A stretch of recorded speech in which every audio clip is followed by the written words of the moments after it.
হিন্দু মানে মুসলিম বাচ্চারা আমার স্কুলে বেশি পড়ে। হিন্দু বাচ্চা যদি 15 জন থাকে, আমার মুসলিম স্টুডেন্ট আছে অন্তত 30 জন। তো সেই 30 জন স্টুডেন্ট আছে বলে ওরা বারে বারে বলে যে মুসলিম বা অন্য কোনো জাতির ছেলেমেয়েরা এখানে ঢুকতে পারে, কেবলমাত্র হিন্দু ছাড়া। তো না, আমি তো জানি যে শিক্ষা জাতির মেরুদণ্ড।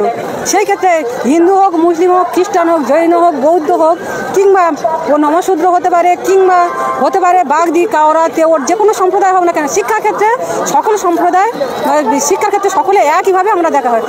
যারা বলছে যে মুসলমানদের পড়ানো যাবে না, এরা দুষ্কৃতিকারী কয়েকজন ওদের একটা গোষ্ঠী আছে 20-35 জন মতো, তারাই এটাই বলছে। এমনকি ওরা জালাবেড়িয়া 2 নম্বর যে অঞ্চলের একটা অঞ্চল কমিটি আছে, অঞ্চল কমিটির তরফ থেকে লোকজন তুলে নিয়ে এসে বিভিন্নভাবে ঝামেলা করে। দলও তো করে, রাজনৈতিক দলও আছে। জালাবেড়িয়া 2 নম্বর পঞ্চায়েতের প্রধানও আছে স্বপন সর্দার। শাসক দল তৃণমূল? হ্যাঁ, শাসক দল। এরা বলছে যে মুসলমানদের পড়ানো না, একদমই পড়ানো যাবে না। তার জন্য একটা বাচ্চাকে ঠেলেও দেওয়া হয়েছিল। এরা 21 সালের ঘটনা, কিন্তু 20